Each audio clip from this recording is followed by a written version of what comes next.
ನಮಸ್ಕಾರ. ನನ್ನ ಆತ್ಮೀಯ ಮಿತ್ರರಾದಂತಹ ಶ್ರೀಮತಿ ಹೇಮಲತಾರವರು ರಾಷ್ಟ್ರ ಪ್ರಶಸ್ತಿ ವಿಜೇತರು ಕೂಡ ಹೌದು. ಅವರು ಅಕ್ಕನ ಮನೆ ಕ್ರಿಯೇಷನ್ಸ್ ಎಂಬ ಒಂದು ಸಂಸ್ಥೆಯನ್ನು ಪ್ರಾರಂಭಿಸಿ ಈಗಾಗಲೇ 17 ವರ್ಷಗಳನ್ನು ಕಳೆದಿರುವಂಥದ್ದು.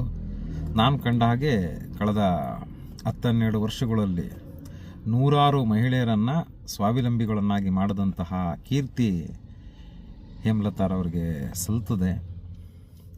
ಈಗ ಅಕ್ಕನ ಮನೆ ಕ್ರಿಯೇಷನ್ರವರು ಹೊಸ ಒಂದು ಉತ್ಪನ್ನವನ್ನು ಮಾರುಕಟ್ಟೆಗೆ ತಂದಿದ್ದು, ಏನು ಬಟ್ಟೆಗಳಿಂದ ಮಾಡಿದಂತಹ ಅಲಂಕಾರಿಕ ವಸ್ತುಗಳು, ಬೊಕ್ಕೆ ಇರ್ಬೋದು, ಇತರ ಮಾದರಿಯ ಏನು ನಾವು ಹಾರ, ಶಾಲು, ಮೊಮೆಂಟೋ ಎಲ್ಲ ಕೊಡ್ತೀವಿ, ಆ ಜಾಗದಲ್ಲಿ ಇದನ್ನು ಕೊಡ್ಬೋದು. ಹೂಗುಚ್ಛ ಕೊಡೋ ಬದಲು ಇದನ್ನು ಕೊಡ್ಬೋದು.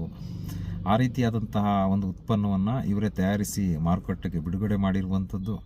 ಈ ಮೂಲಕ ಅಕ್ಕನ ಮನೆ ಕ್ರಿಯೇಷನ್ಸ್ ತಂದಿರುವ ಈ ಒಂದು ಹೊಸ ಉತ್ಪನ್ನವು ದೇಶದಾದ್ಯಂತ, ವಿಶ್ವದಾದ್ಯಂತ ಎಲ್ಲರಿಗೂ ಉಪಯೋಗಿಸಲಿ.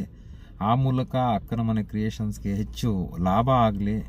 ಲಾಭ ಏನು ಅಂದರೆ, ಅಕ್ಕನ ಮನೆ ಕ್ರಿಯೇಷನ್ಸ್ನ ಕಂಡಾಗೆ ನೂರಾರು ಮಹಿಳೆಯರಿಗೆ ಗುಡಿ ಕೈಗಾರಿಕೆಯಿಂದ ಅವರ ಜೀವನವನ್ನು ನಡೆಸುವಂಥ ಒಂದು ಅವಕಾಶವನ್ನು ಮಾಡಿಕೊಟ್ಟಿರುವಂಥದ್ದು. ಶ್ರೀಮತಿ ಹೇಮಲತಾರವರ ಈ ಒಂದು ಕಾರ್ಯ ಬಹಳ ದೊಡ್ಡದು. ಹಾಗಾಗಿ ವೀರಶೈವ ಲಿಂಗಾಯತ ಮಹಾವೇದಿಕೆಯ ಪರವಾಗಿ ವೈಯಕ್ತಿಕವಾಗಿ ಅವರಿಗೆ ಈ ಒಂದು ಕಾರ್ಯಕ್ಕೆ ಶುಭಾಶಯಗಳನ್ನ ಕೋರ್ತಾ, ಮತ್ತಷ್ಟು ಮಗದಷ್ಟು ಈ ಸಂಸ್ಥೆ ಬೆಳೀಲಿ, ಇನ್ನಷ್ಟು ಮಹಿಳೆಯರಿಗೆ ಈ ಸಂಸ್ಥೆಯ ಮುಖಾಂತರ ಉಪಕಾರವಾಗಲಿ ಅಂತ ಶುಭವನ್ನು ಹಾರೈಸ್ತೀನಿ. ಶರಣಾರ್ಥಿಗಳು.